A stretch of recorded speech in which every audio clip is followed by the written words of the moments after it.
Well, good evening. The City Council has just returned from a closed session. We finished one item out of 4, and we recessed that closed session at 5:55 p.m. I will ask our city attorney if there is anything to report. There's no reportable action. Thank you. I will call the regular session to order and ask Councilmember Darris to lead us in a pledge to the flag.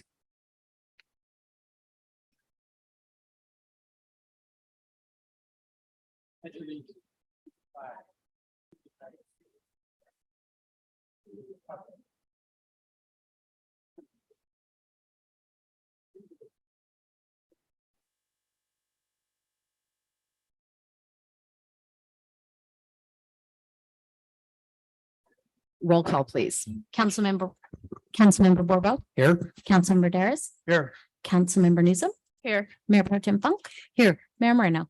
Here. All present. Thank you. Can I get a motion to approve the agenda? Also move. I'll second. I think it is always the same. We start out the meeting with the exact same motion and second. We have a motion by Councilmember Borbo and a second by Mayor Pro Tem Funk, and we will waive the reading in full of all ordinances appearing on this agenda, and the titles of the ordinances will be read aloud by the city clerk at the first reading after the motion and before the city council votes. Roll call, please. Councilmember Borbo, Yes. Councilmember Darris, Yes. Councilmember Newsom, Yes. Mayor Pro Tem Funk, Yes. Mayor Moreno. Yes, ma'am. Motion passes. Thank you. Yes. All right, we're moving on to our consent calendar. The consent calendar contains items that are considered to be routine and non-controversial by city staff and can typically be just voted in one motion unless there's a member of the council or the public wishing to pull an item. I would like us to, excuse me, take a quick drink.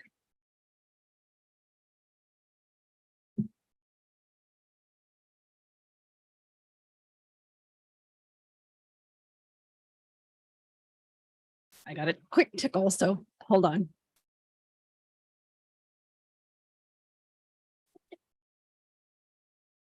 We'll just pause and give the mayor a moment. We've all been there. I'd like us to, oh, isn't that a lovely sound? I got a tickle, sorry though. I'd like us to talk about number 4. I asked the city manager to address the 2 items that we had said with regards to bringing that back to us in terms of the policy. I'm sorry. Is that a question for me? I said city manager, I think. Oh. Do we address that now, or do you approve the first portion? I'm How do you happy do it? to call for approval of 1, 2, 3, and 5. We need to see public comment first. Just 1, 2, 3, and 5. Is there anyone wishing to pull 1, 2, 3, or 5? Seeing none, I'll move the approval of the consent calendar items A1, 2, 3, and 5. I'll second. motion by by Councilmember Borbo, second by Newsom. Roll call, please. Councilmember Borbo, Yes. Councilmember Newsom, Yes. Councilmember Darris, Yes. Mayor Pro Tem Funk, Yes. Mayor Moreno. Yes, ma'am. Motion passes. All right. Yes, I'd be happy to, Mayor. Thank you. So relating to A4, there were 2 items that the mayor felt warranted some additional discussion. This was appreciated the council's interest in this item last time it was here. You had some good dialogue on program implementation. One of those things being that if we added a requirement to have the debt deferral or the fee deferral payable upon sale or conversion to condominiums, does that impact any one project's ability to get financing? So that was the first question. So Mr. Dunsmore, do you want to share your thoughts on that and what you found out? Yes, thank you, City Manager. Yes. In fact, we reached out to some of the affordable housing developers and haven't found that that would pose an issue. But most of these affordable housing developers, they hang on to these projects. Now, they might change their ownership name and they do some things like that, but that's not the intent of what this particular ordinance is. The intent here is if someone sells this project to a whole different party and it's a smaller project, that this isn't going to get lost in the system. Even though we're going to have a deed restriction on this, this is one more caveat that I think council has expressed in the last hearing that might be a good idea to have in there. It can work. It's just an extra clause to have in there, but again, totally at the option of council, but we have found that it's not going to impact their ability to get financing, to get grants, and seems to be an acceptable provision. Okay, so the second, would you like me to continue, Mayor? So I think, and I would agree with the director that I think this provision makes sense that if you're selling a project out to condos, you have cash coming into the project that should take care of the balance then and there. The second item of interest was regarding we had talked about what interest do we charge on the loan and really trying to make sure we had 4% was the original kind of thing. And in this rate environment where we may see further increases is the city's funds and subsidizing a loan at a rate that's subpar.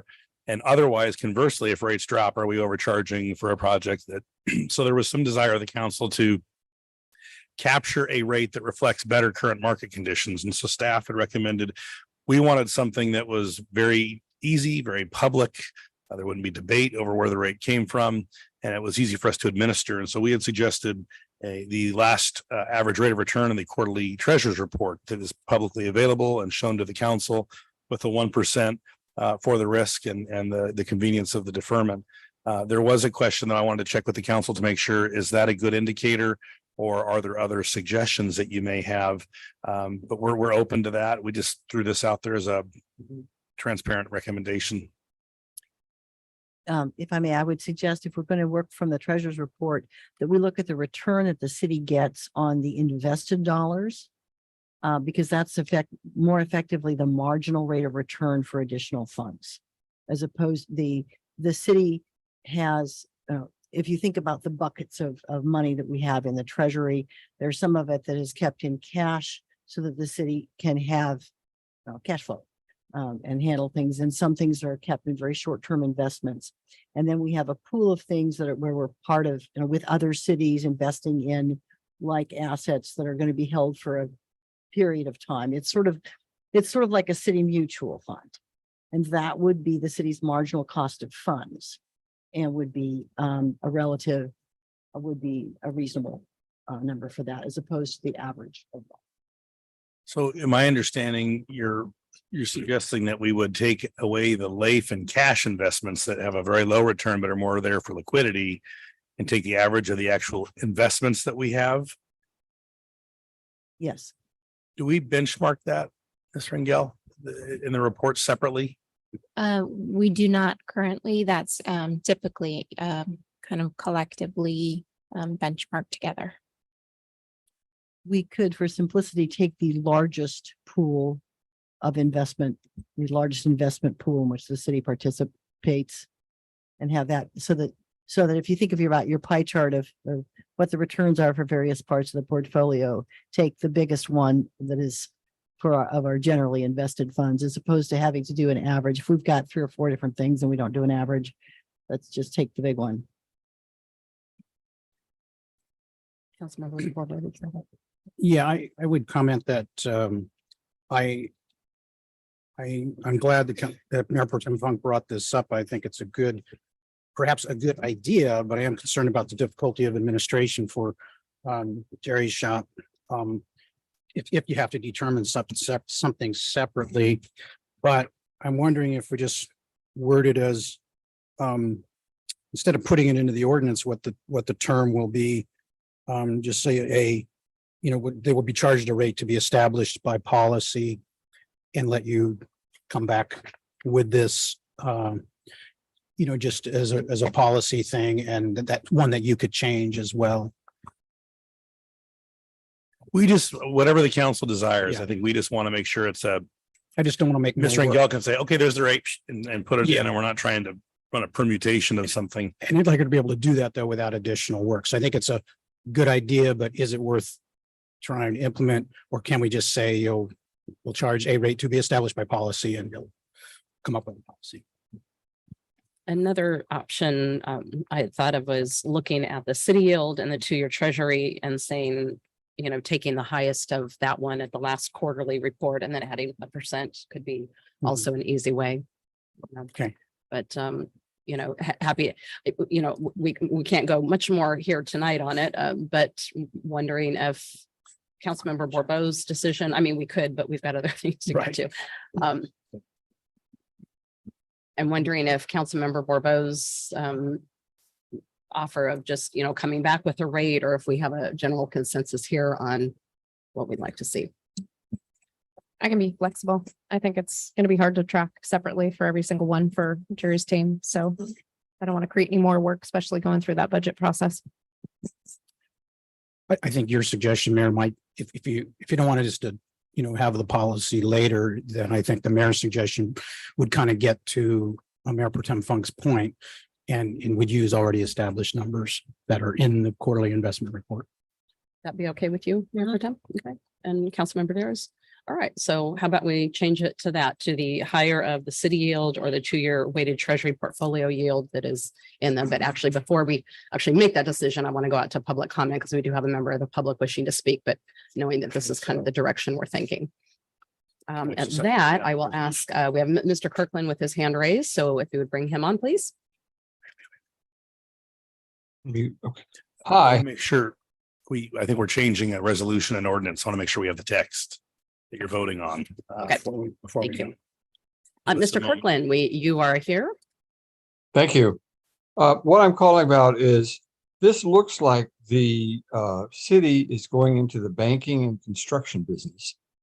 And we have, well, I think we do, at least I have one. We have several banks, savings and loans and credit unions in the city, whom I assume because they loan money out, they hire people who are very good at looking at a proposed business of any kind or construction and determining if that construction or that business is viable.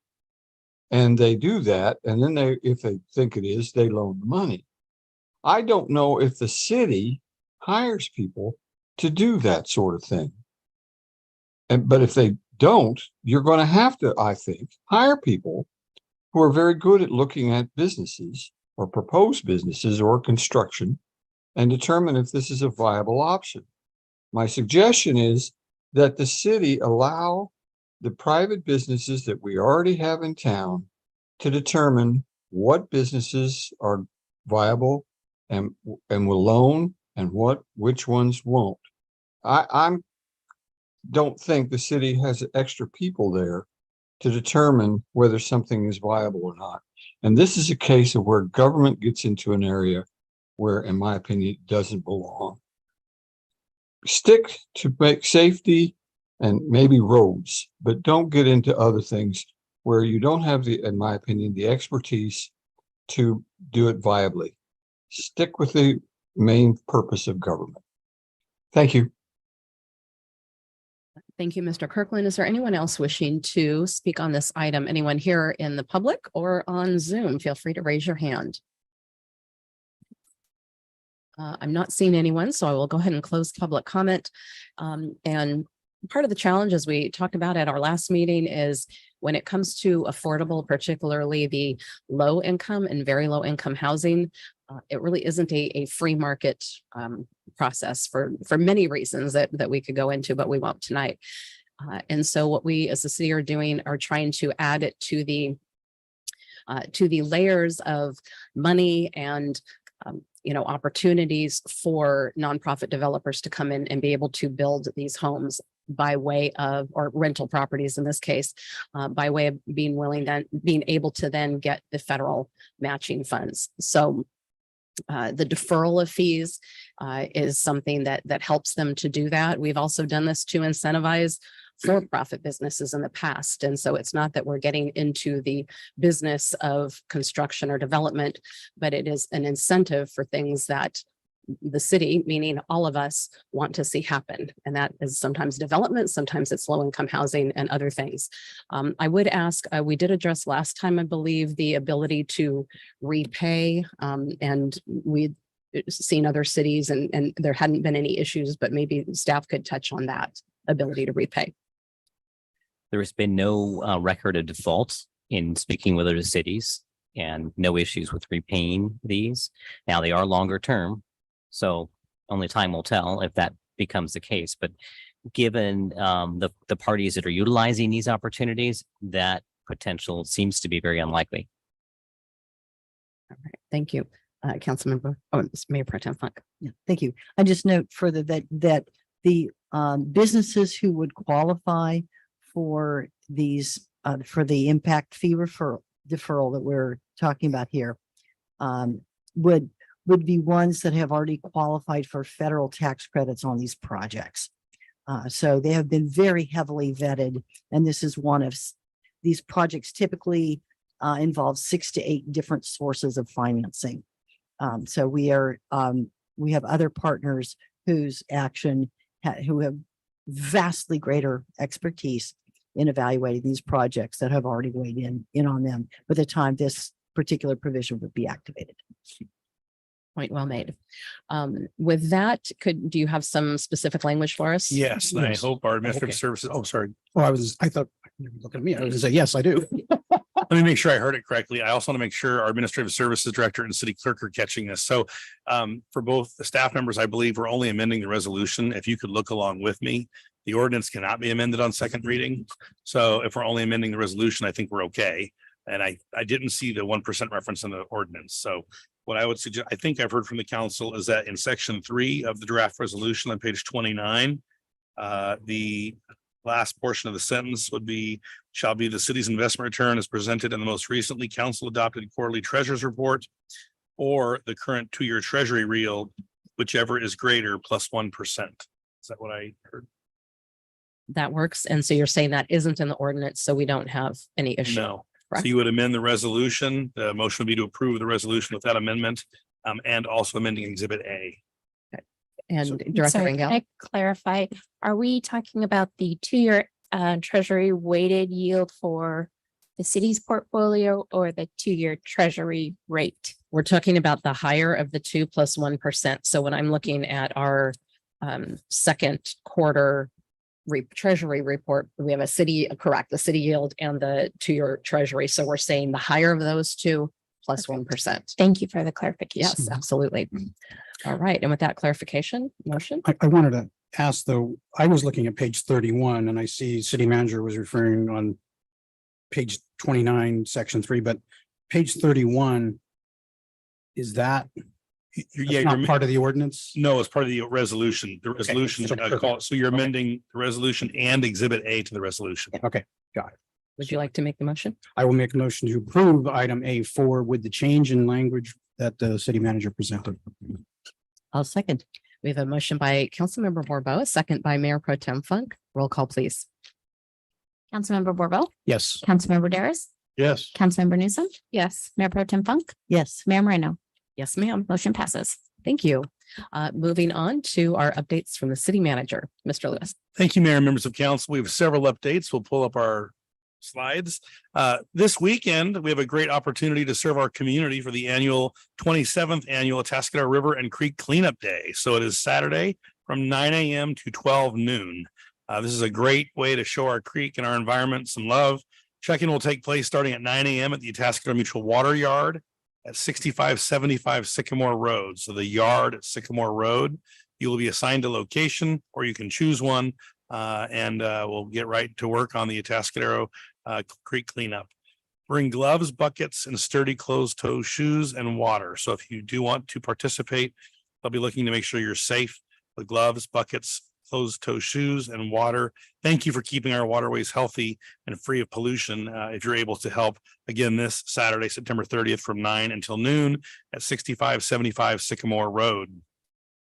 Next weekend, mark your calendar for a couple things. We have a big weekend. I think Terry likes these big weekends. We're lining another one up.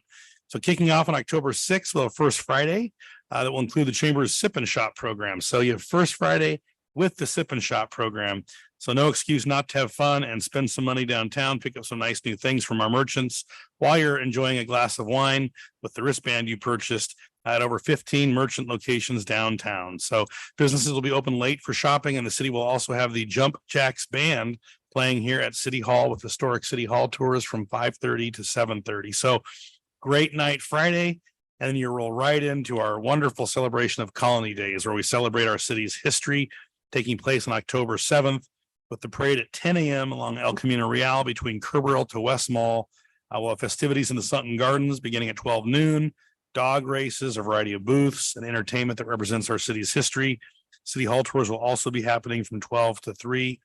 and it's free, but we encourage you to spend money downtown on food, drink, and items while you're here. So always a wonderful day as we celebrate our city's unique heritage at Colony Days on October 7th. The downtown paving project is underway. So if you've seen West Mall, you'll notice that it's rolling. We had several discussions with a town hall at Down Hall Merchants on September 14th, really trying to communicate and over communicate where the project is, what the impacts are. We're very cognizant of the work being done and where it's being done.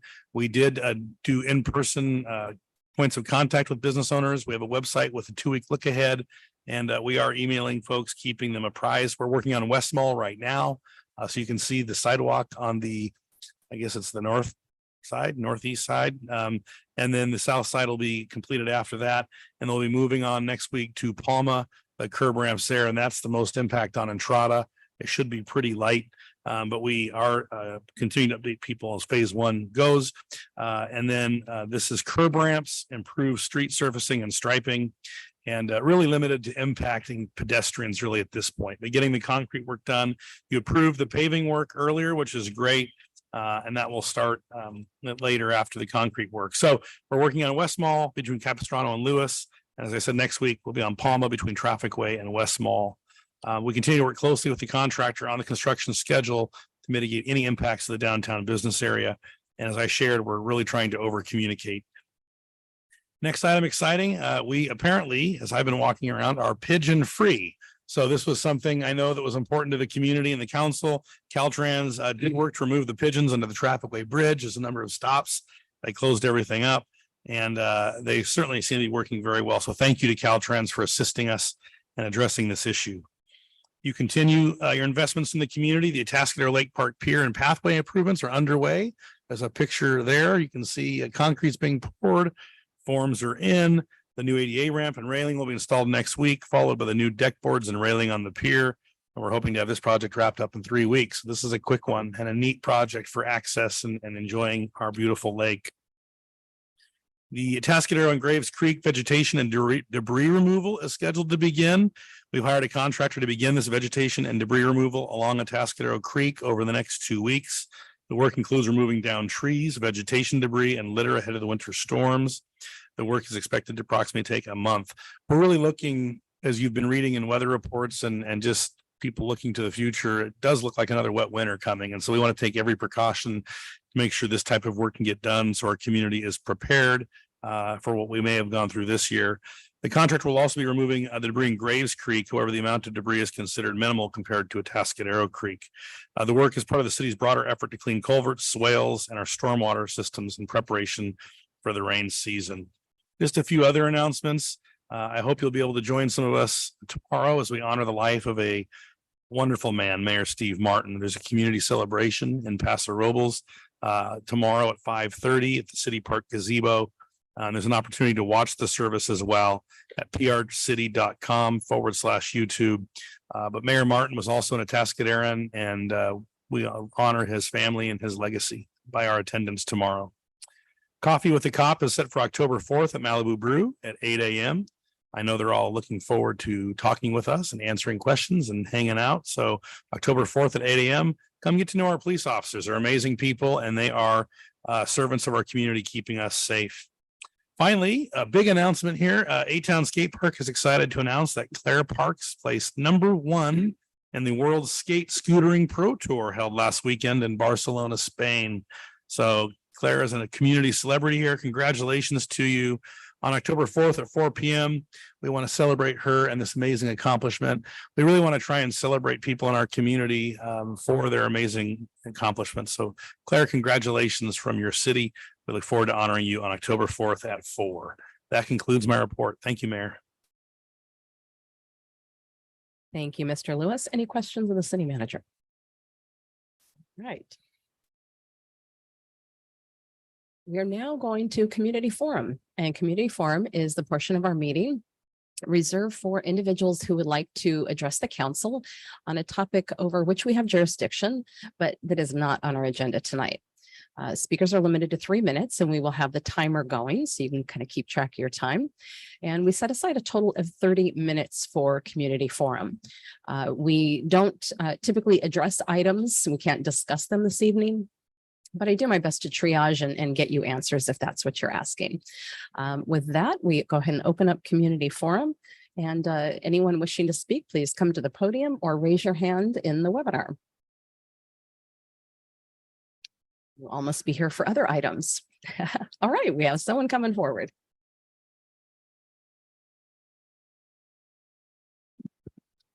Good evening, Austin Solheim with El Camino Homeless Organization, or ECHO.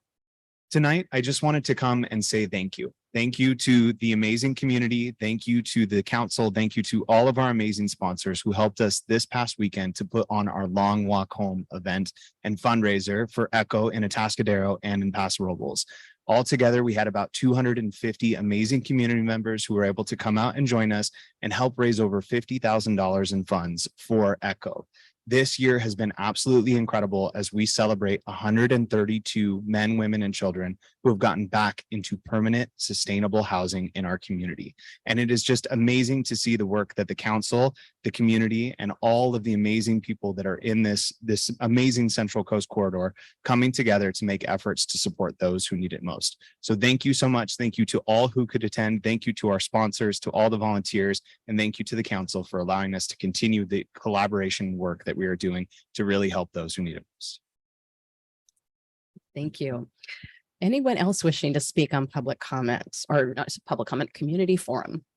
Anyone in the webinar, go ahead and raise your hand if you are. We have Mr. Jeff Oslin.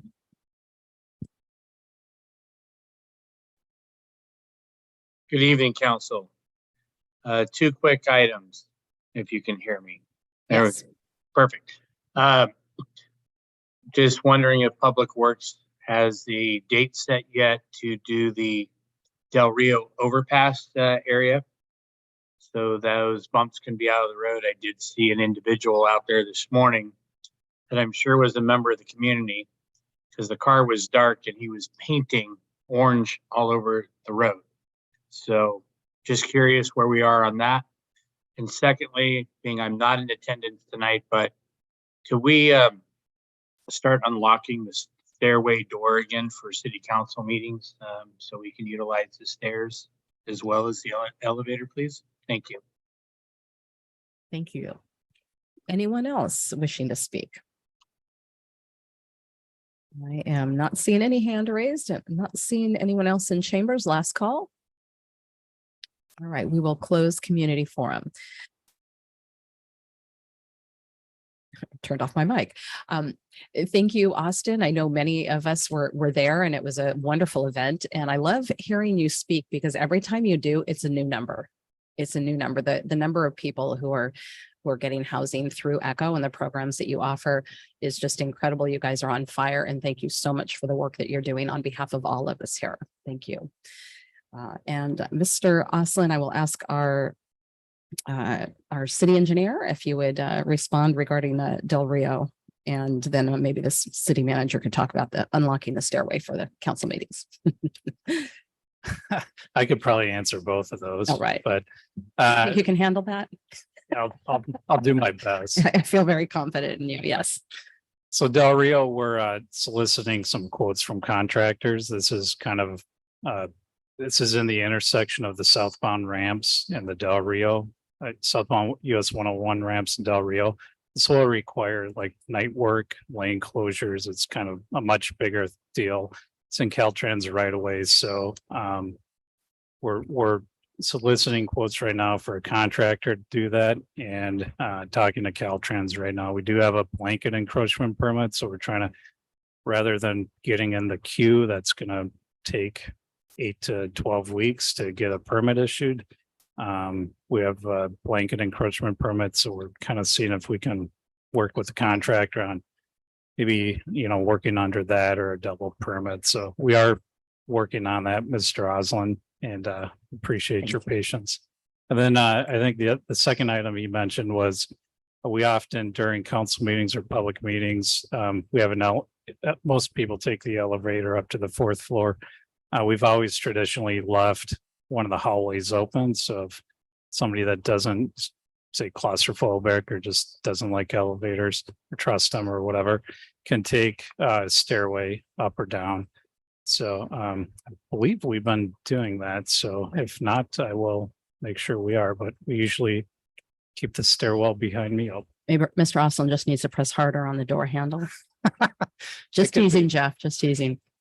Well, and actually, some of us, we're not afraid of elevators. We just like to get a little exercise in. Councilmember Borbo here likes to take them two at a time. He came in after me and it was just, I heard this boom, boom, boom. I was like, what are you doing? He's like running up the stairs. Like, that was impressive, quite frankly. We have some steep stairs. Exercise is good. So- Exercise is good. Thank you. All right. We have no public hearings tonight, and we will move on to our one management report, which is an ordinance regulating camping in the areas of the city. And I will turn this over to our police chief, Mr. Allen. Mayor, I'm going to start just quickly with an introductory comment, Sure if I thing. may, before we turn it over to Chief Allen.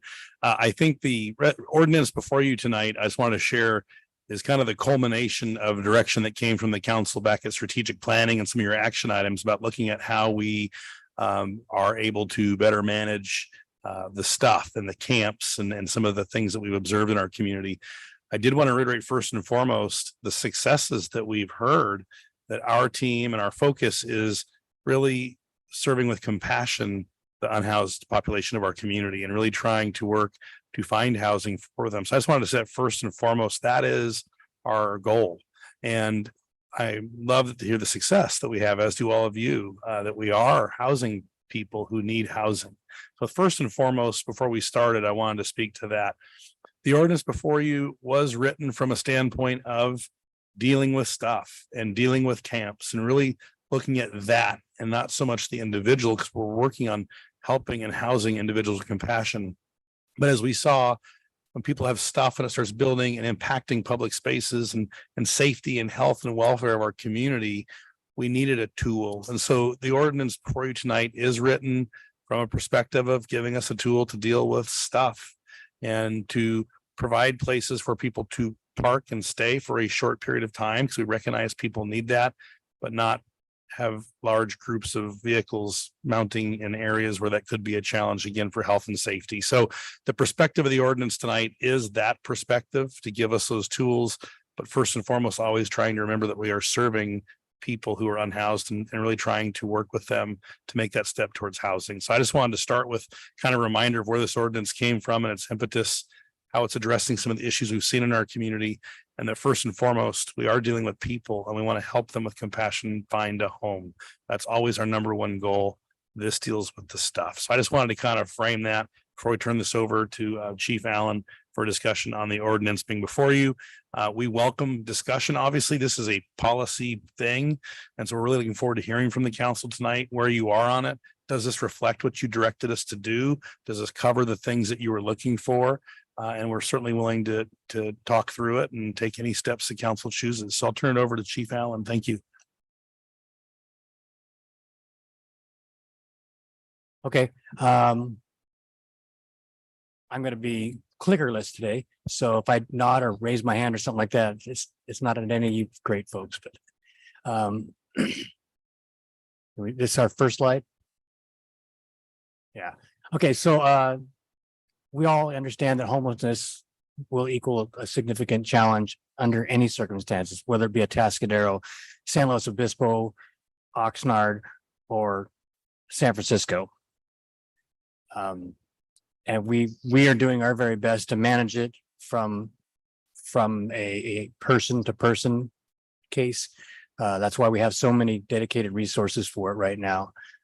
We are currently partnering, and I don't know if you know who we're partnering with San Luis Obispo Behavioral Health, with ECHO, and with we have a mental health crisis worker, a social worker, and the other one is we have an ECHO representative. Well, we need a new one because that one isn't working for us anymore. But they have a dedicated person that'll work 20 hours a week as a social worker from ECHO, and hopefully getting them into more, getting our folks into more housing opportunities. We are engaging in camp cleanups every single day. This is at a city expense to try and keep these camps from, polluting our creeks or polluting our sidewalks. There are certain, health and safety needs. that we're trying to meet for community members as well as the folks that are unhoused right now. We're also doing things like I just spoke of to address the mental health needs of all these individuals.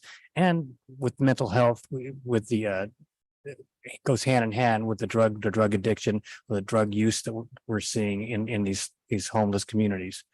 We're doing our very best to provide housing when it's available. And when these people qualify for it and they really reach out and they want to make a change in their life. So going back to the original prohibited camping ordinance, I was here when that was developed, and it prohibited camping on any public land in the city of Atascadero. As a result of the decisions that were made in Martin versus Boise, as well as the city of Grants Pass, Johnson versus city of Grants Pass decisions, there's also been several ballot measures, state legislation, and limited enforcement of our current camping prohibition ordinance. So we needed to make a change. And at the direction of the city manager, I worked on that. The proposed draft ordinance should regulate time, place, and manner of camping. It'll regulate vehicle habitation and camping on private and public property. It's developed through a collaborative effort through many, if not all, city departments, as well as the information that we got to develop our current ordinance that I have before you. All that information came from basically 3 other cities who have enacted their prohibition on camping ordinances. So I didn't reinvent the wheel. I just borrowed some other people's information and cared it to the needs of our community. The standards seek to address public peace, health and safety, fire risk, unsanitary conditions, and trash. It defines camping when and where camping by necessity is not permitted. It defines unlawful storage of public property and the abatement of the stored property. And it's easy to explain the parameters to our unhoused residents. So the city department's intention is to respond compassionately with a multidisciplinary team to the homeless population. And we've already expressed that. The goal is to get the homeless residents services and housing. The updated ordinance provides additional tools to address public peace, health, and safety issues while keeping with the law. Staff recommends adoption of the proposed ordinance, repealing and replacing Atascadero Municipal Code Title 5, Chapter 15, prohibited camping. The recommendations are to adopt draft or urgency ordinance A, repealing and replacing Title 5. Introduced for first reading by title only, draft ordinance B, which repeals and replaces Title 5, Chapter 15 in its entirety. Define prohibited camping on public and private property, regulate storage of personal property on public property, establish time, manner, and place, regulations for camping by necessity. That's my presentation, because I know there'll be a question or two. I wonder if you want to go through a little more detail just for public's edification. I mean, we've all read the staff report, but not necessarily everyone has, but that time, manner, and place, give a little bit more information Sure. for the public. Okay, so those 3 items, they're high points on most everybody has a current camping ordinance that'll be in line with those 2 federal decisions that were that made our current ordinance basically illegal to enforce. I talk about time, place, and manner.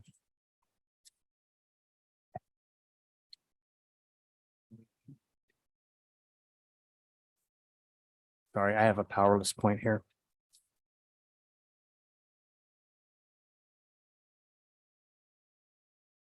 Okay, so when we talk about time, place, and manner, there are certain times that if somebody is unhoused by necessity, there's not a bed available to them, and they're not just rejecting a bed that's available to them. So that's camping by necessity. There was no place else for them to go. So what the time element is that they could camp between 8 p.m. and 7 a.m. There would be no prohibition for them to do so long as it wasn't in an exempted place. And there are several places that are exempted in the community. I could go over that whole list if you'd like to. I could. I think it would be very helpful to do so. Okay. Yeah. As the ordinance is written currently, prohibited camping in the following public property, which will be deemed to include the entire parcel unless signage is posted designated permissible camping at the locations on the parcel as part of an overnight sleeping program established by the city. So these places would be prohibited and within 500 feet of the Atascadero City Hall, Centennial Plaza, Atascadero Public Library, the Atascadero Transit Center, Colony Park Community Center, Atascadero Lake Pavilion, Atascadero Zoo, the Faces of Freedom Veterans Memorial, the Plaza on El Camino, and within 500 feet of a school, within 500 feet of the banks of the Salinas River, Atascadero Creek or Graves Creek, on the entirety of the San Juan Bautista Anza Historic Trail Corridor, areas of parks, athletic fields, sports courts, irrigated or landscaped areas, park playgrounds, synthetic turf areas, and park picnic areas, including tables, bleachers, benches, and pavilions. Within 500 feet of any bridge, highway underpass, or highway overpass, or any freeway on-ramps or off-ramps, in very high fire-sensitive zones, and within 500 feet of all Atascadero government buildings. And it says also camping shall be prohibited within 100 feet of any public property where signs are posted stating that camping is prohibited at that location. The city manager or their designee is authorized under this subsection to post signage on public property prohibiting camping for over 30 days upon determining that camping or storage of personal property at such a location has created a nuisance condition that affects the health and safety of the public or the occupants. That would be a situation where we were at a camp and we seized drug paraphernalia or something like that. The city manager or his designee could say, no, we're not going to be able to use this area anymore because it's basically been contaminated. And so that is place. I talked about time, place, and then Manner. is Manner. the other, yes. So in the manner, it says that no person shall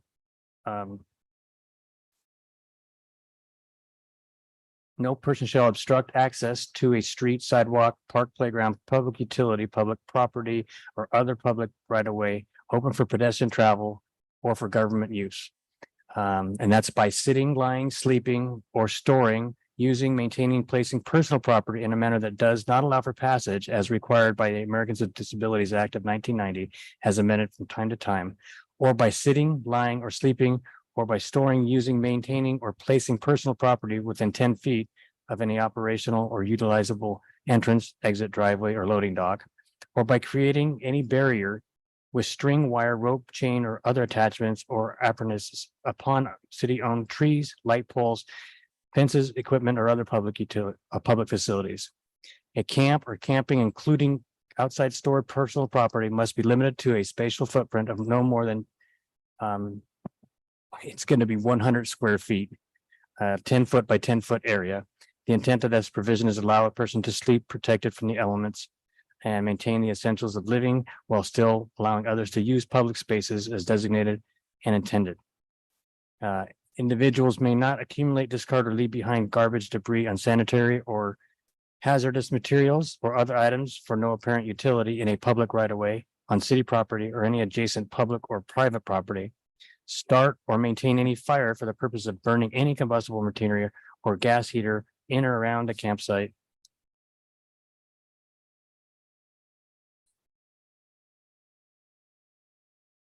Erect, install, place, leave, or set up any type of permanent or temporary fixture or structure of any materials in or upon public property or public right of way. Items such as tents and similar items for use for shelter are readily portable and not structures for purpose of this section. And not to dig, excavate, terrace soil, alter the ground or infrastructure, cause environmental damage, or damage vegetation or trees in and around a campsite. Not to accumulate, discard, or leave behind garbage, debris, unsanitary or hazardous materials, sewage, drug paraphernalia, improperly disposed of syringes, other evidence of conspicuous drug use, or on the public right of way, on city property, or any adjacent public or private property.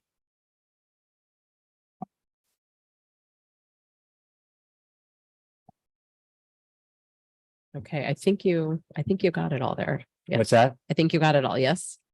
I added the time, place, and manner. Yep. And there's also the private property element, if you want that Um, explained. no, I think we're fine. And often I will say that often we do like abbreviated staff reports. But in this case, I think it was important to have all of this so that anyone listening, anybody here understands what we are looking at.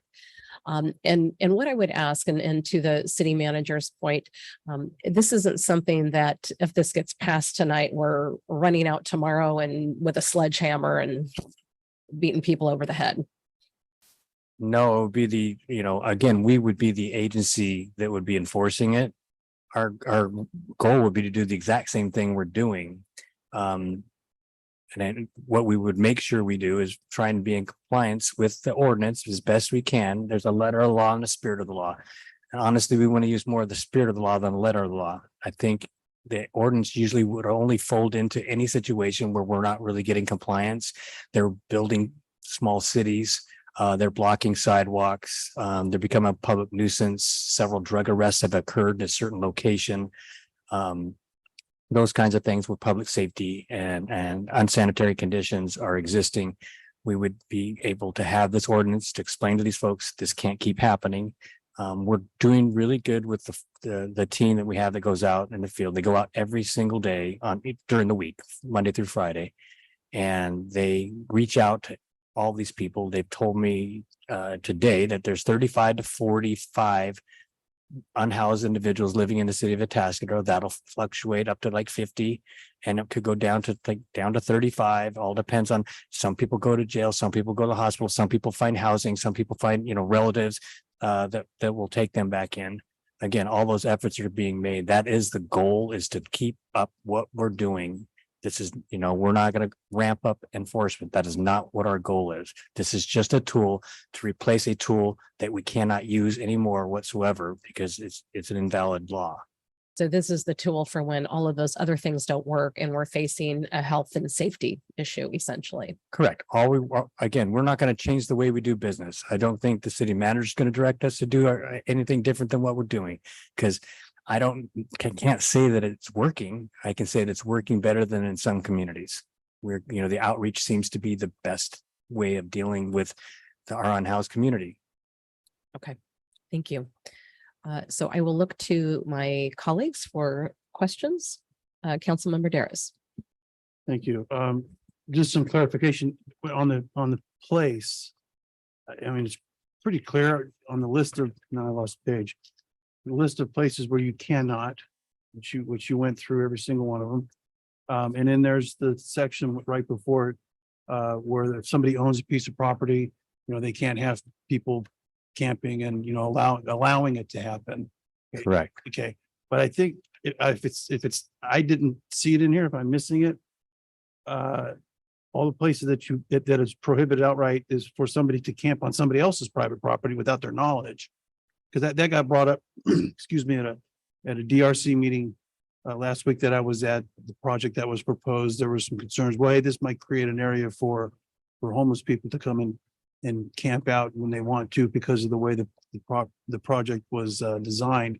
The people in the room didn't realize that, no, it's private property. That can't happen at all anyway.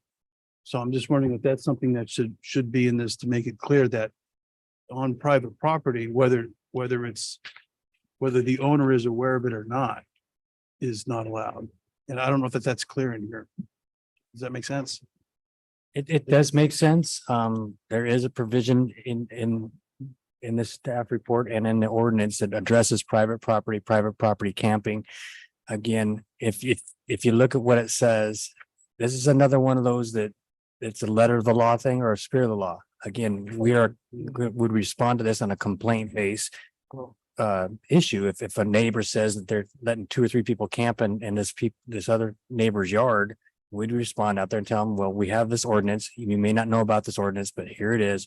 And we would do the education piece, and we do our very best to gain compliance from them, because nobody's going to possibly know that if they're, they think they're doing something good for the community actually they're not allowed to do that. And also there are zoning laws that are, if you have several families living on your property, if you're not zoned for that, then it would be an unallowable occupancy. And I think I found it now. But I just wanted to make sure that the public is clear that we've got it all covered, but it is in here. I dismissed it. Yes. So thank you. Thank you, Mayor. And along those lines, I mean, the premise is that if it's happening on private property, without the knowledge of the owner that's trespassing, and they can be immediately told to, to move on. I mean, a property owner could call the police. Would be the premise, right? If somebody's camping on somebody's property without their permission and then a property owner or representative says, we don't want them on our property, we would tell them to leave. If they didn't leave, then they could be arrested for trespassing. The ordinance before you, though, to be clear, is really trying to address the Boise and Grants Pass issues on public property. Understand. So, That's the but primary yes, thing. you're, But as Councilmember DeRiz noted, or with his question, but as you noted, there is the provisions for doing it on private property. My concern is that it says there that the, they can, a faith-based institution, nonprofit, or a business with the permission of property owner or lessees, and only after the owner is issued a city permit that we need to have such a city permit. I mean, I don't know many property owners would want to do that, but we might have a church or something that wants to do that. And so I understand we don't currently have a process for that, but we would develop one. We would have to develop one, yes. And the reason we'll go through community development is because they would know better than me whether or not that's a permissible use. Sure. Sure. The other question I have is we list on page 48 of our agenda packet under the place, the time, manner, and place. Under the place, we say camping is prohibited in the following public property, and we have this whole list that you went through. And it begs the question of what is okay. And so, like what's left in the city. And along those lines, I have two questions. One is why 500 feet? Because 500 feet feels like an awful lot. It almost feels like somebody might look at that and say, this is our way of saying nowhere without really saying nowhere. And it seems to me that I've read from other jurisdictions, usually something like 200 feet is more common, maybe 300 feet. And I want to make sure overall for this ordinance, but this specifically, maybe this question for the city attorney is, I mean, this has been looked at to see we feel comfortable that this ordinance would pass muster under the seemingly limited guidance that courts have put out after, that are testing the limits of Martin v. Boise. I could answer just a little Sure. while he's looking. We have collaborated, myself, the city manager's office, with Laura, helping me out, putting this all together the right way, because I wanted to collaborate and find out from everybody their angles. The city attorney's office has been sent several different drafts of this. They've actually made numerous suggestions that we've implemented. As far as the 500 feet, some cities have that. We put it in there because we believed it was a good number of feet, to keep our areas of government buildings, schools, rivers, creeks, water sources, from having large encampments. Mm-hmm. And then in the areas we talk about, very high fire severity zones. And I saw in another place, I think we're in discussion that we were referring to the wildland urban interface from a fire perspective. I'm not sure that the WUI, the wildland urban interface, is the same as very high fire severity zones. Again, that text came from another city's ordinance, and it definitely applies to our community because we have several areas like that are overgrown brush, that would be a very high fire risk. I would say for us, it's as you identified. The urban. It is the wildland urban interface. Yes. Okay, well, it's all of the west side and some of the east side. But it brings me to the question, we have, an interesting road network in Atascadero. We might have some wide right of ways that might, have a lot of brush or whatever. Could I camp in let's say a wide public right of way on just a regular street that isn't near one of these other things. In front of your house, let's say, or, I don't get what your question is. well, I mean, we have on the side of each street, there's a public right of way. Right? Correct. And in some of those cases, it's hidden by brush, might be a great place to set up a tent. Can I camp in the public right of way? As long as it's not near one of these other things. And honestly, I mean, the ordinance allows for it. If in fact you're using the time, place and manner. That's what I'm curious about. Those are the areas where I think it's permissible to camp under this ordinance. There are those areas as you just described. Okay, and that would include then in residential areas, if they happen to have a little wide right of way on their stretch of the road, somebody could pop a tent in there. As this ordinance is written, yes, city properties that are not developed or wide open right of ways as you're describing could be places you could be. Okay.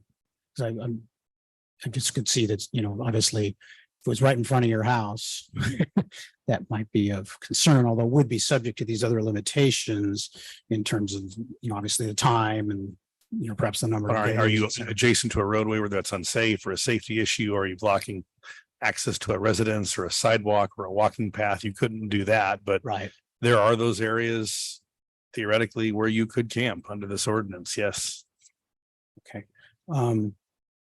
Okay. And let me see what else. I think that might do it because I, obviously asked you a lot of questions this morning. I think that might do it. In general, maybe save this for the comment period. So I do want to focus on the accumulation of crap because that's one of the things I think that drives people nuts is, they have a degree of personal sympathy for homeless people, but it seems to always come with a great deal of crap everywhere. And we'll see this, those of us participate in the creek cleanup, so I'm pleased that this focuses on, or does seem to address to some substantial degree, the limitation on accumulating stuff. And so, okay. All right. Thank you. Thank you. Okay, thank you. I want to, I have a number of questions, but we'll start with, I know a number of the elements of this look like the Grover Beach ordinance. So I know that one of the things that they did is my understanding before they passed their ordinances is they looked at their point count numbers of unhoused persons in their jurisdiction and had taken steps in purchasing properties and opening shelter beds and have pathway to have enough shelter beds open to equal that number. Have we done any, is that consistent with your understanding, and have we done any similar process? Not to the degree that is consistent with my understanding, not to the degree they did. They really waited on implementation till the Cabins for Hope was opening. They really tried to line it up more with that. So we have Echo. Echo is full today, but they are moving people to housing. Amen. And have rooms and beds open. Thank you again. You do miracle work. They have beds continue to open. So, but they fill, right? And so do we have another place that's next? No, as a staff effort. And I said earlier, if we're putting this effort into cleaning stuff from our community for health and welfare and creating safety, and we need to put an equal effort into the response to where else can people be with their stuff safely? Where else can they use the restroom? So staff is preliminarily looking at, I received a list of 5 locations today. I haven't looked at them, but we talked about that yesterday when we met. But we're not at the same degree that Grover Beach is, nor have I received that direction.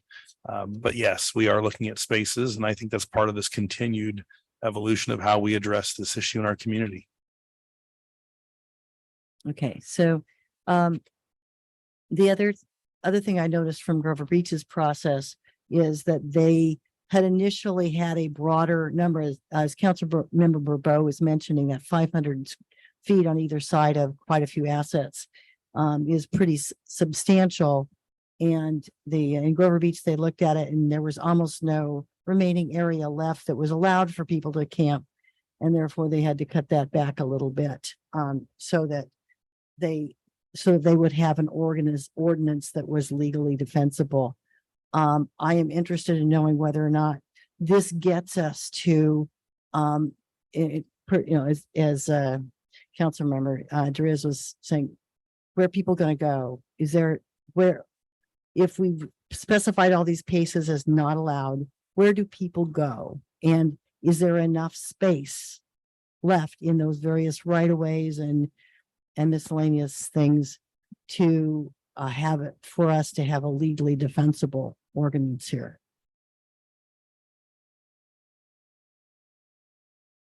The 500 feet, again, it's up to the city council to make a recommendation at this point, because if you don't believe as a group that that's defensible, I'll agree with you 100%. I mean, and we can go back to work and make this thing where you think it would be more accurate or more in line with what our other cities are doing that have an ordinance that's defensible. We actually had our legal look at it and they did not have us change the 500 feet. So we left it. But I think that is a policy issue for you to consider. What ultimately is that space and what is enough for you? Regarding creeks and waterways, the water company did send us a formal letter saying they want at least 300 feet. They are concerned that they've seen materials in their monitoring wells that are concerning at the end of the creek as it approaches the river. And so that was a specific number. We exceed that in this ordinance. So that's something the council could certainly discuss. I do want to reiterate, where do people go? People can camp with a sleeping bag and a tent in these spaces as long as they wake up in the morning and fold it up and don't have stuff. I mean, so the point, you have a right to sleep and you have a right, the court has ruled, let me restate that, to sleep and sleep with something that gives you some protection from the elements, right? So a tent and a sleeping bag. You can put that in places as long as you're rolling it up in the morning and leaving. I think bottom line is this is a protection for us to get stuff that accumulates. And so I want to make sure that where will people go if the council approve this tomorrow, as the chief said, we're not going to move people out unless they're having stuff in these areas that create a health and welfare issue or a nuisance. And so this is very restrictive, though, as I shared in my opening comments, and that is for the council to consider. We believe this was the direction we needed to go with what the community's been seeing, but you're the leaders of the community. It's up for you to debate and decide what's too much or what's right. Yeah, and I think we are all eager to see us be able to manage the way these public spaces are shared, and to do so in the context of a comprehensive set of initiatives to deal with a very challenging problem for the community. Is it fair to note that we have already done a number of things to help provide assets? I mean, I'm thinking of, I'll add to this list if you need, that we expanded ECHO to a 24/7 operation. We invested community development block grant dollars in adding 10 beds to ECHO, that we add our team and contract with ECHO for outreach, that we have placed homelessness as a strategic priority consistent with the countywide strategic plan adopted in 2022, that we've contributed actively to the leadership of HSOC and the countywide strategic plan, that we have been supportive of the state's effort to make property on Ash available for permanent supportive housing and low-income housing on the front lawn of Ash, that we've supported that approved California Manor proceeding with about 70 additional beds of senior low-income housing that is started construction, as I understand, that we have committed funds from our inclusionary housing ordinance to support people's self-help housing in doing a 44-bed project, and that we've did the impact fee deferral that we just approved tonight in final. that also supports permanent supportive housing and low-income housing in the community, which means that people would eventually have a place to get out of the creeks and streets and into something permanent. Did I miss anything major of the steps that we've done? That's a great list. I think that Yeah. goes to show the council's collective focus on addressing this concern. Okay, and does that give us legally what we need to stand on in terms of making this greater effort to manage how public spaces are shared, that even though at last point in time count, there were 93 people in the community that were unhoused. And we only have 60 beds in our shelter and they're full.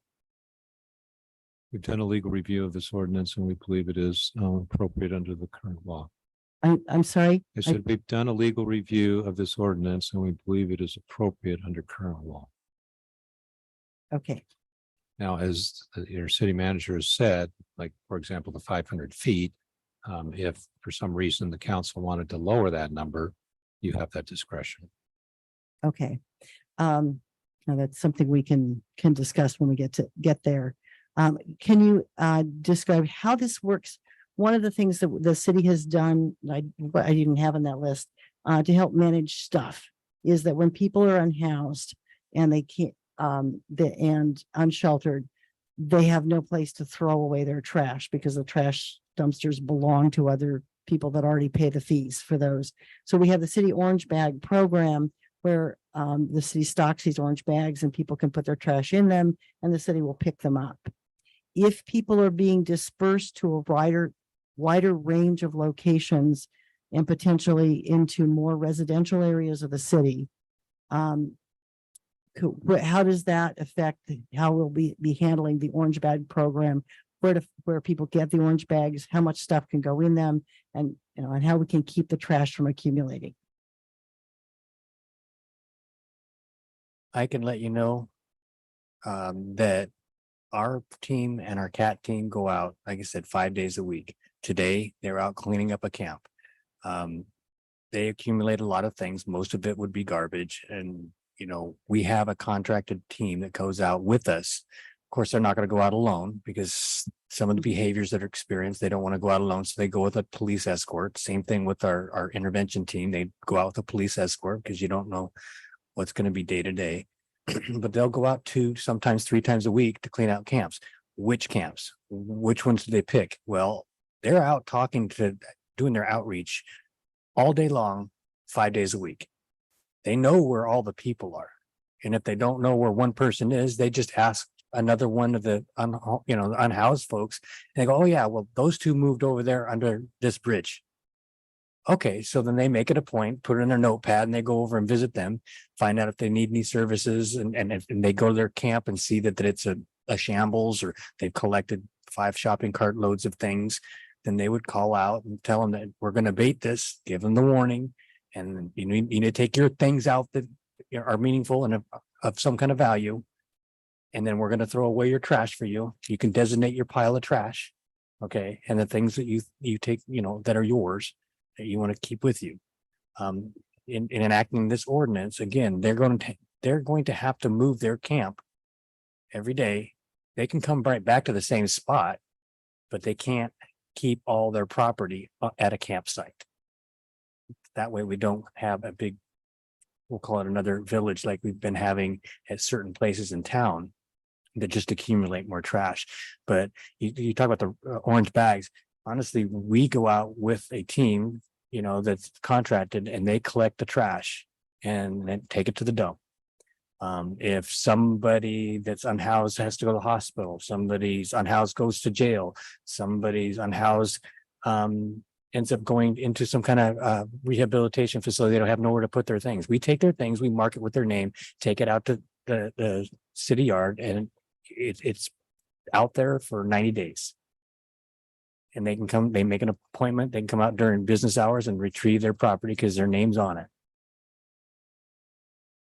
Okay, so that's very helpful. And then the orange bag program seems to be complementary to those cleanup efforts, where the effort of orange bag is because people don't have a way to throw away the carton of milk they just drank, or the napkin or the food wrappers, or all of the stuff that accumulates as people are eating out by themselves. That those things can go in the orange bags and the city will pick them up. So will we still be doing that, or will we still be able to have some way that people who are those of our unhoused community who are actually trying to not be have a lot of trash accumulate, that they have a way to handle that trash? We would not reduce services to the unhoused community. This ordinance doesn't do that. It actually gives them parameters that are definable and understandable to our community, to let them know this is what the standard is. This is, what we're going to expect. Obviously, they would have to learn it over a period of time. We get that. But if you're going to do the orange bag program, that wouldn't go away. And us doing the camp cleanups, that's not going to go away. Right. I mean, our community expects that, and we're going to continue with that. It's been a program that's obviously successful. And so we're going to keep on cleaning up camps. So on the that outreach that our team does to the camps, if our sworn officers encounter someone who's under the bridge but does not have a big pile of stuff with them, are they going to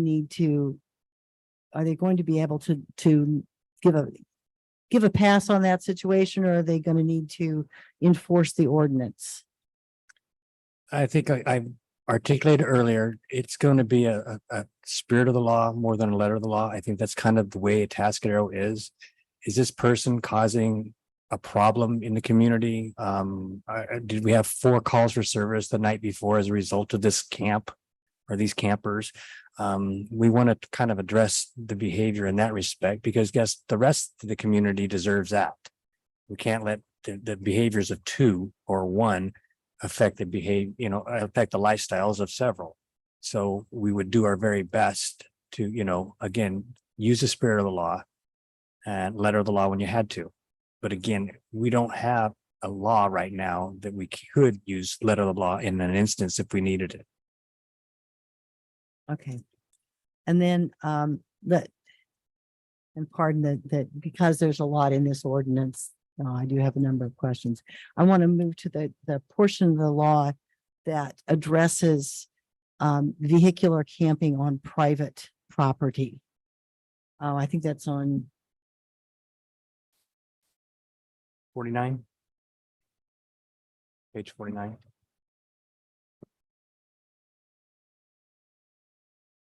So we have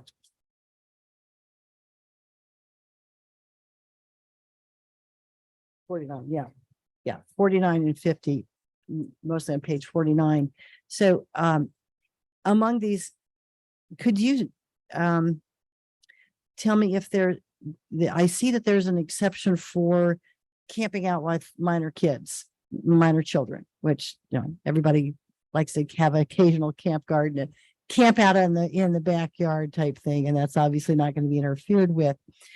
Is there any provision in this that protects people who are given a break to their adult children who might be away on military deployment or needing to come back home and get a little respite while they're dealing with a medical issue or a divorce or those kinds of things? Again, I'm going to explain this. The private property ordinance is going to be the exact same thing as the other ordinance. The other part of the ordinance is the spirit of the law, letter of the law. Okay. Is this property becoming a nuisance? Did somebody move 3 RVs onto a property and they're dumping raw sewage, or they're having loud parties, or they're lighting, they're having a big bonfire every night, or they're loud music, amplified music? I mean, is there a reason that there's attention being called to the property? And if there is, then again, we can inform them of the ordinance. It's an educational process. Nobody's going out there giving them a ticket. You're going to tell them there's an ordinance in place. These are the prohibitions. You need to abide by them and then come back and check in a day or two. Or if you get more calls, you go back and we have a system of re-education as much as we possibly can until they're just not getting the point. Then they end up with some kind of a citation, which happens rarely. But in your example of our kids out in the yard camping and maybe they're making noise at night. That's not going to really be something that the police department's going to go out there and crash a party, a sleepover party. If that's what you read into it, we're not. That's not what we're doing. We're not going to go out there and, like you said, if somebody has a family member that's sleeping in an RV for a night because they just got back from deployment, there's not enough room in the house. That's fine. Are we going to go out to look for somebody sleeping in an RV? Probably not. Does it become a nuisance? Does it get brought to our attention because of something? Maybe a neighbor doesn't like that. And if a neighbor doesn't like that, then we'll be kind of, we're kind of between a rock and a hard place. Got to go out there and tell them, like, this is what the ordinance reads. We need to get you into compliance because we've had complaints. Obviously, we're not going to tell them who complained, and then try to get them to fall within the ordinance. Right. And if they were having loud parties in this RV, we would be able to deal with that as a noise complaint anyway, right? Correct. That would be like 415 under the penal code. You can't disturb anybody else's peace. Doesn't matter what time of day it is, what day of week it is. So if we have a complainant, they would call in, hey, they're having a loud party. We would deal with that, not the ordinance. The ordinance would come in later when they still refuse to comply and say, look, and you're also out of compliance. And you're not allowed to stay out here in an RV after all. This is the ordinance. We'd hand them a copy of it or show it on our phone, what the adopted ordinance is and what it says. And Mayor, if I may, I can, if you'd like, I can weigh in on the section 2, because Sure thing. this Mhm. really it does dip into the community development world, this whole section. As it stands today in our ordinance, we don't allow anyone to stay in an RV on any residential property in the city. That's not changing with this ordinance. Now, do RV stays happen in our community? Of course they do. Family stays in an RV, comes over and then does it. Is it technically legal? It's not. But that's something that happens on a passive way. This is being put in place to actually expand the potential of staying in RVs, not on residential properties. This is intended for commercial properties. This is intended for a church or a homeless shelter that might have this provision and they come in and get approval for it. So I wanted to make that a public statement that this does not enable someone to come in who has a house on the west side to say, I'm going to have 3 RVs on my property tonight. Can I get a permit to do that under these provisions? No, that wouldn't be allowed, because the very first section in this ordinance that you can see here, notwithstanding any other provision of this code, and our code on RV stays is quite strict in a residential district and only allows one to stay in an RV while they have an active open permit to build a new house and while they're kind of watching the property for that house. That's not going to change.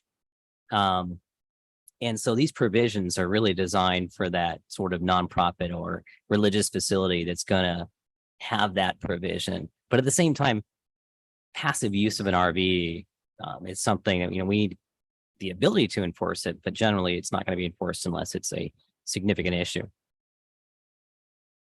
Okay, yeah, that, as I read this, it was that if somebody had a property, they could have up to 3 vehicles in a parcel, as long as they certified that there was no other faith-based institution, not-for-profit or business that would accommodate those folks, and they got permission. Is that not the correct way to read that? That's not the correct way to read it. So if they are a faith-based institution, or they are a nonprofit such as Echo, or if they are a commercial property with a commercial business license and they have a parking lot and they have the adequate space and provisions to support this use, they could come in to check that they're going to be compliant with these provisions in this code. And we would authorize them to do that on a very temporary basis for 72 hours. So this is a sort of a stopgap that expands the potential, not adding additional regulation. It really is expanding what we don't have today, but it doesn't expand this to residential districts or other areas that wouldn't normally allow this because of that section in the very beginning, notwithstanding any other provision of this code. And it is RV stays are mentioned in several portions of our code, including Title IX. Okay, and then the 72 hours, that if you had, say, a church did a safe parking site, now that seems to be what we're talking about here. So if a church did a small safe parking site and they had 3 vehicles for, that people could stay for 72 hours, and then they would have to be somewhere else for overnight or some other period of time, and then they maybe could come back if they were continuing to deal with Yes. being in-house. Yes. Okay, thanks for clarifying that. Okay, that'll do me for questions for now. I obviously have comments just when we get there. All right. Thank you all for clarifying for us, for Chief. Thank you very much. I am now going to open up to public comment on this item, and we want to hear from you about this ordinance, your questions, your input and concerns. So anyone here in chambers, come on up to the lectern. And if you are in the webinar, please raise your hand. If you're on the phone, you can press *9. And if you are, I'll give this information right now in case you're listening on channel, let's see, on KPRL 1230, or you're watching on channel 20. I think we're still on channel 20, right? I stream now, so I don't know. Channel 20, and or you're on YouTube. You can call in to the meeting at 669-900-6833. Once again, that's 669-900-6833. And you'll be asked for a meeting ID, which is 889-2347-9018. Again, meeting ID 889-2347-9018. And with that, I see Ms. Brenda Mack in the webinar.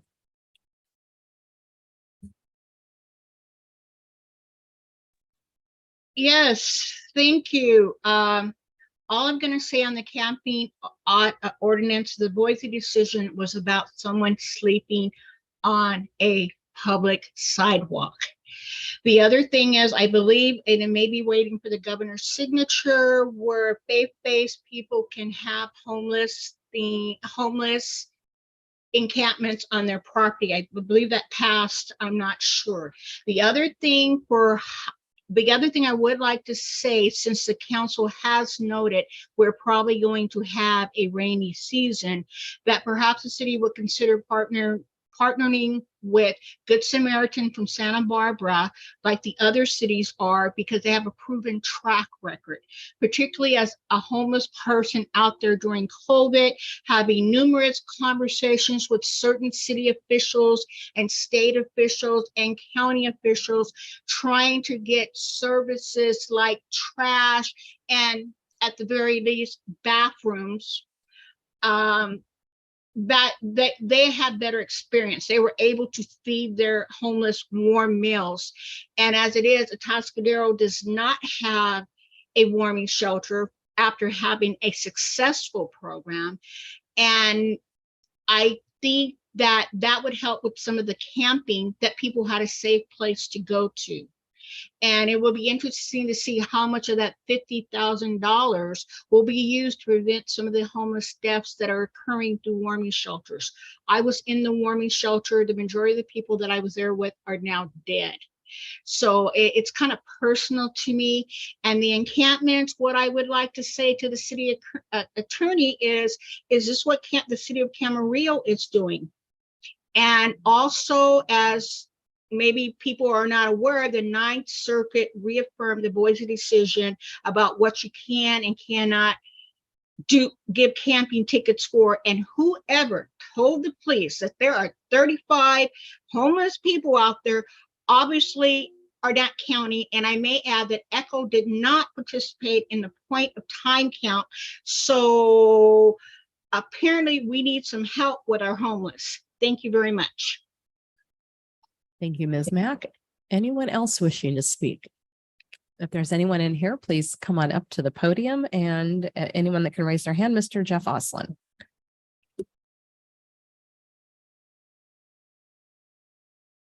Good evening, council. I think this is a great step in helping clean up the community. I do have a few questions and hopefully can have some clarification.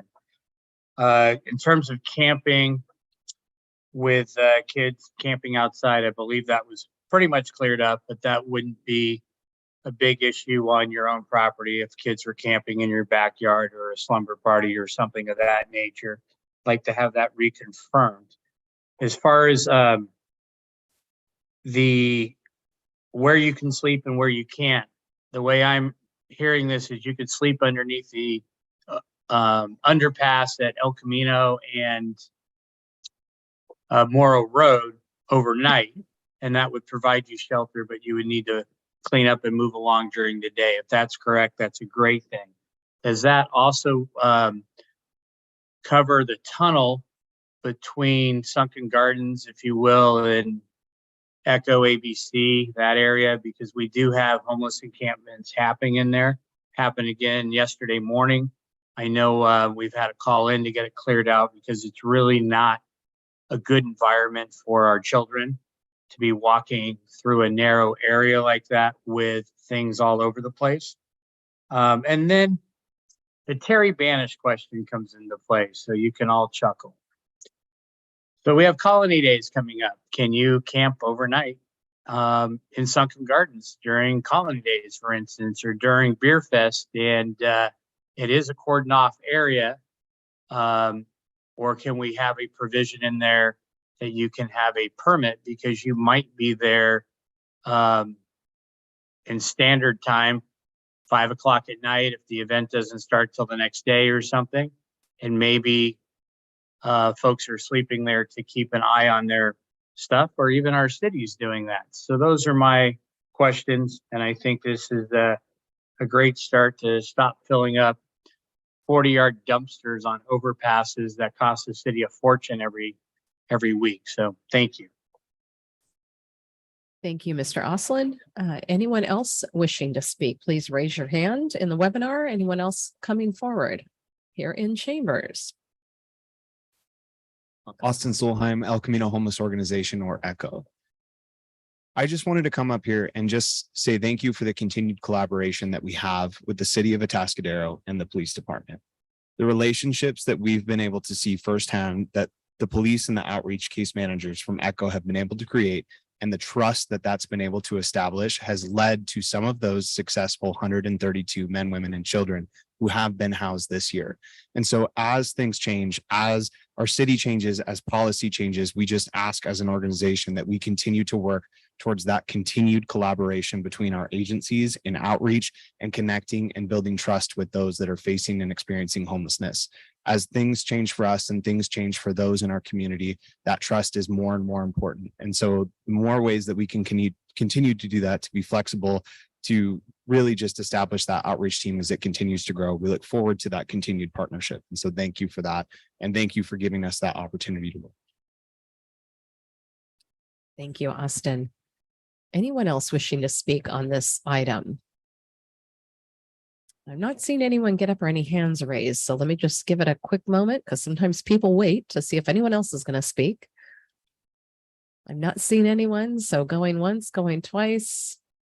All right, I'll go ahead and close public comment on this item. Bring it back to council. I will go backwards. And we too appreciate that collaboration with ECHO, and our officers, our whole team is doing a superb job, and really quite pleased. So thank you for the role you play in that. Mr. Oslin, yes, kids can camp in the backyard, no problem. No camping under underpasses would not be safe. As under place number 14, within 500 feet of any bridge, highway underpasses, or highway overpasses, or freeway on ramps and off ramps. So no, that is not a possibility. I will ask staff with regards to camping overnight for, say, Colony Days or something like that. I'm sure that's happened in the past. That's not what this is about. And if it's a one-time thing, it's, we're a little bit let live and let live here. But if somebody wanted to address that. Well, I think the ordinance allows for, short answer is no. You can't just party in the Sutton Gardens and hook up your tent. If that became an issue, that would probably be something we'd knock on your tent and say, ma'am, sir, can you please go home? If you didn't have a home, then we would have to escort you to somewhere you could. However, this does give a out for city planned recreational events or organized programs that have asked for a permit from the city, scouting or other things. If they're doing a special camp out at a place, this does allow for that. So I want to be very clear. There can be registered or permitted outdoor recreation for youth groups or church groups or other groups on city property if it's part of a recreation program or a zoo overnight or something like that. So it doesn't mean Mr. Oslin could come to a council meeting and then just set up camp outside on Second Gardens. I know I'm kind of picking on you tonight, Jeff, but it's fun. But good questions. All right. Ms. Mack, she had mentioned the 35 number. Chief, my understanding from talking with our Officer Sloan is that the regular contact that our team and even Kat, but that our team is in touch with, that at any given point in time, like you said, his number said can fluctuate as low as 30 up to, he kind of said 47-ish is what he's seen. But, let's say on average 40-ish people on the streets. That does not include those sheltered at Echo, correct? Correct. That is the number. He gave me a number this morning, 35, 45 as an average. It'll go up to sometimes 50. It can go down to as low as, in the low 30s, depending on where people are being housed for different reasons. So yeah, I did want to make sure that was understood, that was our one-on-one contact week after week, day after day, with the unhoused population. And that did not include Echo, of course. She was asking too, with regards to our city attorney had kind of brought up city of Camarillo and legalities, but you've said that you've taken a look at this and we are within the law of what we're doing. That's right. Okay. And then with regards to kind of rainy day warming shelter, I know our city manager said we're looking at, potential, properties for things where we could provide some, whether it's, trash areas or bathrooms and things like that. I know, Good Samaritan, they've been doing some work down in San Luis Obispo, and I trust our staff will be figuring out the things that we need to for our community. And then faith-based, she was asking that it is still true that they can have homeless. I believe that if that's part of their mission, they can do a homeless shelter at their property. Is that correct? Or they could house homeless there? Within their sanctuary, yes. And that's been a practice in the past, that they've had a warming shelter, cooling shelter within their church buildings. When they're a church that either has a use permit that allows for that, or one that was grandfathered in prior to city incorporation, which are several that fit that category. Got it. Okay. Thank you very much. And with that, I think the main thing that I heard between Councilmember Bourbeau and Mayor Pro Tem Funk bringing up was the 500 feet, and wondering if there's any other point that we needed to discuss, or is that the main one? Okay. Any Councilmember Darras? Just one thing. Mr. Awesome also asked about camping in the tunnel by Sunken Garden, between Sunken Gardens and the high school. And I believe that's within 500 feet. So the answer would be no. Correct. About That wasn't. 200 feet from the creek, just to. And it's 200 feet from the creek. Okay, there's that. And then And you'd be blocking a walkway. I mean, Right. that's not the Number- place so to camp. he Correct. asked, so I just want to make sure you got the answer. And then before we get into further discussion, since I kind of have the floor, I'm in favor of leaving this exactly the way it is. I think the 500 feet is fine. I see no reason to make it less restrictive. So I just wanted to put my 2 cents on it since I have the opportunity. Thank you. Okay, thank you. I will ask Councilmember Newsom. We haven't heard from you yet. I wanted to see if there's anything in particular you wanted to bring up. I think all my colleagues have answered and asked the questions. And is there any input you had at this time? Okay. Go right ahead. Yeah. One of the things that we talked about, the question of, so where are people actually allowed to go? And I tried to look at that in terms of taking what was on the city website for fire severity zones, which is the wildland urban interface. And then just doing a quickie drawing on it of the waterways where these were, and church and the school properties and the bigger city properties that I recognize. And what I came up with is a map where everything in color in the city would not be allowed. It's a place where necessity camping would be prohibited under all circumstances. And that the areas in white are the ones that are left, and those are mostly residential areas. So I want us to be mindful as we look at this, for us to think about the extent to which we are taking people who are camping around in places that are problematic, but who can say get to the porta potty out in front of Echo at least some of the time, and who have access to the orange bag program, so they're not adding all daily trash all the time, and pushing them out into residential areas and sort of random pieces of rights of way, with where the supports, the access to bathrooms and trash are going to be even less.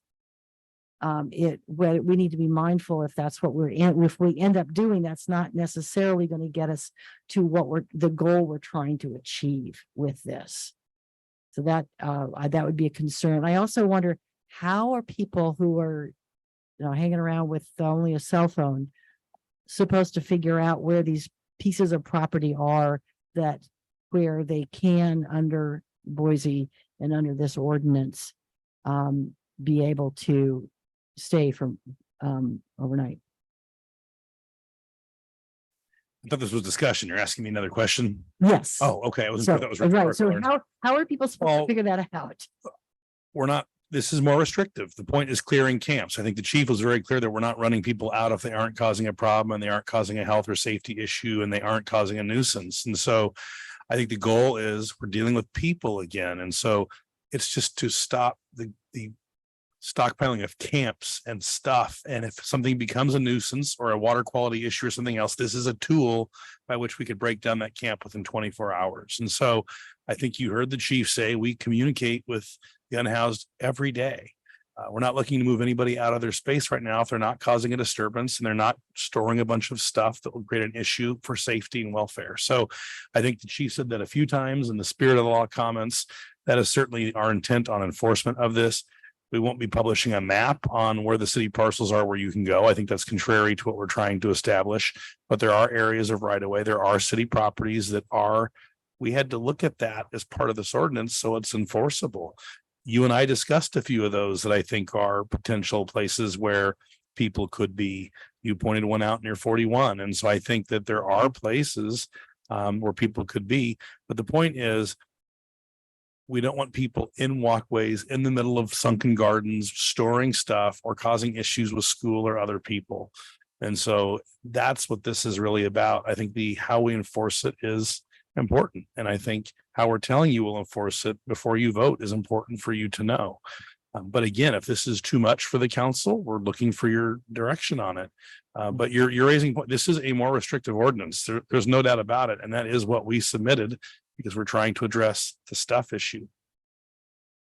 Yeah. And if it's in the general frame for me of, if we don't like where people are, we need to make sure they have someplace else to go.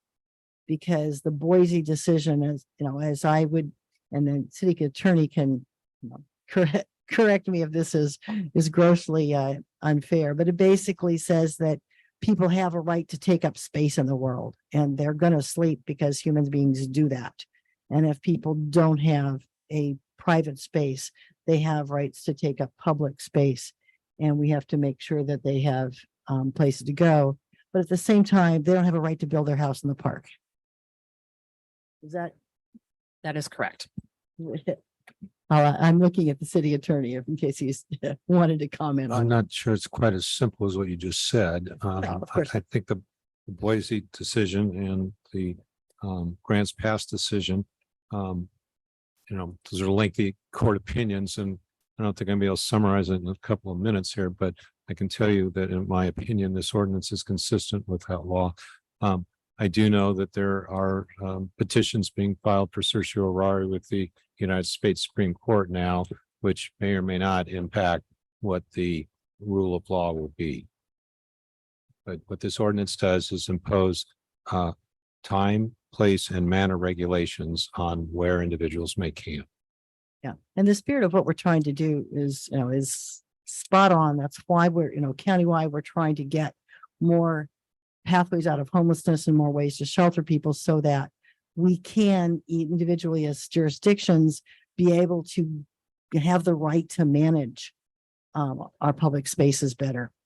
I would encourage us to give direction to staff to keep working on the kinds of additional spaces and services that would build on the record of support that we've already done and help make sure that we create avenues for access to inclement weather shelter, trash service, and bathrooms. Because that's really where, those are the things that are just driving our community nuts. I would say that while I'm certainly willing for us to be open to those opportunities and supporting an organization that would do that, we do not have the resources to actually run a warming shelter. So that is not where I would want to give direction.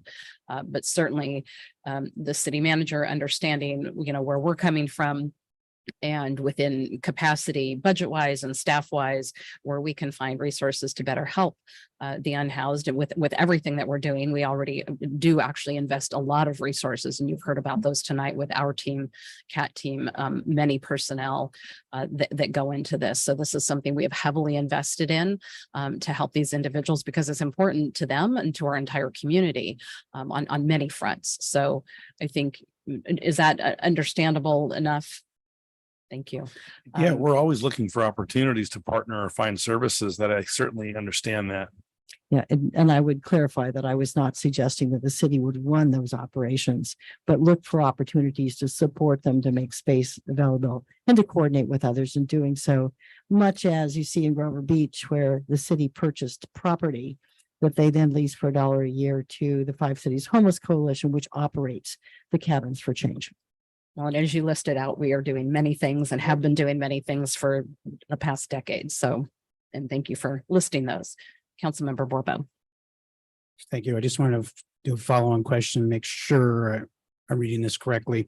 So if I find a place, and the city's not going to give me a guide map, if I find a place that, doesn't fall into one of these prohibited location criteria, perhaps a wide right of way in the road, like I mentioned, I'm still subject to all of these other provisions, correct? That, I can't have a pile, piles of crap around me. I can only take up so much space, et cetera. So those still apply. So if somebody's in a place that is not prohibited, we could still cite them, move them along if they're causing a problem with their piles of stuff. Yeah, there's still time and manner provisions that also follow. Yes, got it. Thank you. We're into comment mode, right? Yeah. So my comment is I do think that we, should make it 300 feet instead of 500 feet. Probably not going to die on that hill. I just don't feel it. 500 seems a little overly restricted in terms of protecting these particular facilities. But overall, this ordinance, is something we needed to do, something along these lines to give our police and other departments tools to help do this. I would like to see in a follow-on that we address a shopping cart ordinance and also perhaps see if ECHO could have some sort of a personal property storage program to further not only encourage, but, undergird the enforcement part of, we sympathize with homelessness, but that doesn't mean you have the right to accumulate piles and piles of crap and, junk up the whole town in areas and around neighborhoods, et cetera. So those are two things I'd like to see as perhaps follow-on measures to help solidify some of the intent behind this ordinance. Councilmember Newsom. I know it's so challenging to sit here and try to figure out how we solve the homeless problems. They've been around since I've been a child. I was a homeless child. I was a homeless teenager. We had the ability to live in a car, which made it a little bit easier. So as we look at some of these challenges, we look at right of ways where you can park. I will say that organizations such as Echo Homeless Shelter, our team, are crucial in determining the resources for these families that find themselves in there. I don't think that we should reduce the footprint below 500 feet, especially around our schools. Our young children are very vulnerable, don't need to be subjected to any of the challenges that we're trying to address. And what we're trying to address is the trash, the human waste, as well as being a little respectful for the community in which you live. It's challenging when you're homeless and we drive down the side off ramps and these young kids look out the window and want to know why those people live like that and why we live in a house. Echo has done some amazing outreach with some of the homeless. I've sat at Sunken Gardens and talked to several of them of what finds them sitting on our steps or wanting to sleep outdoors in the elements. A lot of it is a substance abuse. They don't want to follow through or adhere to requirements that living in a society requires them to do, and that's drug testing, alcohol testing, substance abuse, or getting mental health treatment. It's very challenging for them to make that commitment. But one of the things that Echo has been really good about is offering those people that are struggling and on the streets, giving them bags, rolling bags. I mean, if you've looked at some of the homeless people, their personal belongings fit in 1 or 2 bags. My mother had 1 bag and 1 bag only. It was a pink duffel bag that went with us everywhere from my childhood. She still has some of that in 1 duffel bag. So caring for those that are homeless by providing them a way to take their belongings with them is great. An entire shopping cart or 3 shopping carts is just not feasible. So reaching out to them, I think our team, I think our community has really done an outstanding job of addressing those issues. So when I look at this ordinance, I don't feel offended by it as a former homeless person, because we are doing everything we can as a city to address the needles that are found in our parks. Our kids are walking barefoot with needles, drug paraphernalia, fentanyl packets. My young daughter picks up a fentanyl packet, she's going to die of an overdose. You know why? Because I don't carry Narcan. So when we're addressing this, this isn't just about someone that's down on their luck and doesn't have a place to sleep. It has to do with quality of life of those of us who live here, as well as our children, our elderly parents, all of it. We're all equally here. We all have to share the burden of responsibility. I have no issues with this ordinance. I will say very well said. Thank you for sharing your personal experience. And you stated, I think, very concisely the balance of having compassion and mercy for those who are experiencing homelessness, as well as that same compassion and mercy for the residents who live here. With that, I think we have a consensus to go with the ordinance as is. And as our chief has said, it is a tool. It is not a hammer, but as a tool to help address problems. So I will look to my colleagues for a motion. I'll make the motion. You're going to need to do more than that. There's 2 ordinances here. The first one is the urgency ordinance. And that requires a 4/5 vote. So you need to take them one at a time. If you look to the agenda. All right, thank you. I did not see that on my, all right. Thank you very, that's why we have a city attorney here. Yeah. All right, so I have a motion from Councilmember Newsom on adopting draft urgency ordinance A, repealing and replacing in its entirety Title 5, Chapter 15 of the Municipal Code, I'll et cetera, second. et cetera. Before you vote, would that include the correction on the square footage to 100 square feet in 2 places? Yes. Yes, Well, Right. it said 10 square feet. It meant 10 by 10, 100 square feet. Yes. Yes. All right, so we have a motion with those amendments on the urgency ordinance A by Councilmember Newsom, a second by Councilmember Daras. Roll call, please. And may I clarify, does this also include the instruction that we were discussing to staff to encourage continued pursuit of. They support have that, services. they have that direction. Yes, they do. It's not in the ordinance, but they have Right, that okay. direction from us that to the extent we have capacity and we're able to finding additional services, providing, making connections, the things that we continue to do. Yes. And that is consistent in Mhm, your we could- action plan. It talks Yes. about that from the work you've already done. And so I've read that action plan and you voted on that several months ago. Okay, Yes. I just want to make sure that was clear. Roll call, please. Councilmember Newsom, Yes. Councilmember Daris, Yes. Councilmember Borbo, Yes. Mayor Pro Tem Funk, Yes. Mayor Moreno, Yes, ma'am. motion passes. Thank you. And I will Oh, look for a wait motion. a second, really quick. I have to read the title. I Oh, forgot. yes, that's right. An urgency ordinance of the City Council of the City of Atascadero, California, repealing and replacing in its entirety Title V, Chapter 15, prohibited camping of the Atascadero Municipal Code to address prohibited camping on public and private property, regulate storage of personal property on public property, and establish time, manner, and place regulations for camping by necessity. Thank you. And can I get a motion for draft ordinance B with that change of 100 square feet? I'll make that motion. And it's understood that what you're doing now is it's a motion to introduce the ordinance for a first reading. Of draft ordinance B, correct? Yes, sir. I'll second. Motion by Councilmember Newsom and second by Councilmember Daris. Please read the ordinance and then roll call, please.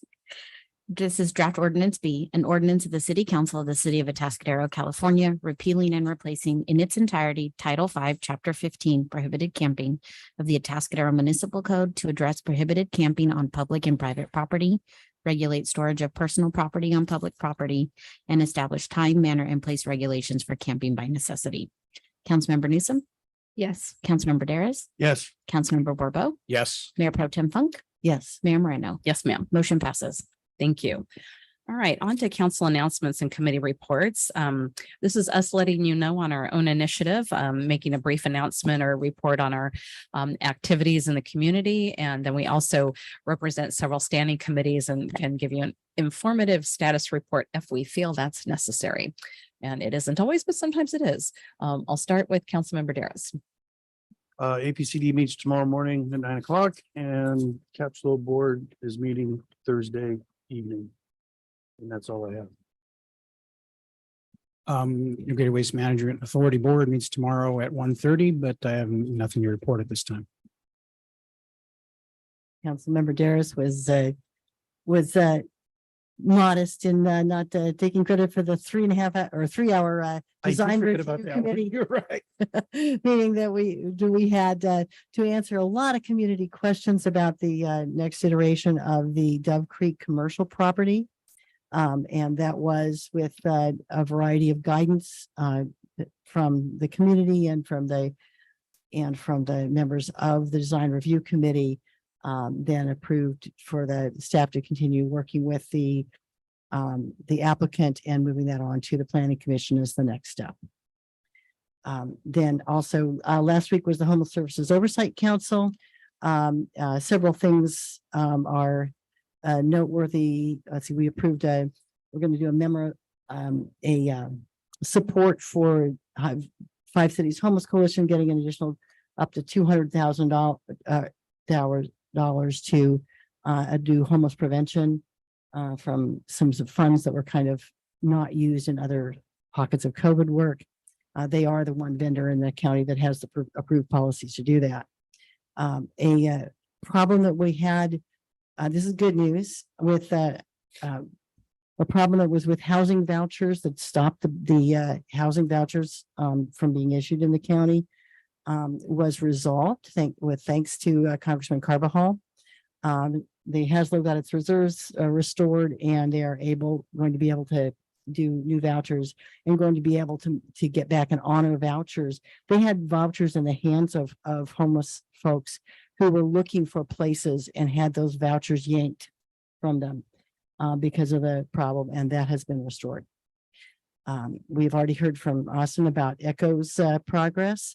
5 Cities Homeless Coalition is also making progress in their 20 cabins for change unit. They've placed their first 29 residents into permanent housing, and they have 166 people on the waiting list. for those 20 cabins and for the additional 30 that they're looking to build. Their success rate in placing people into permanent housing who come into that program is 81%. They are achieving that by using the 90-day program that ECHO has pioneered.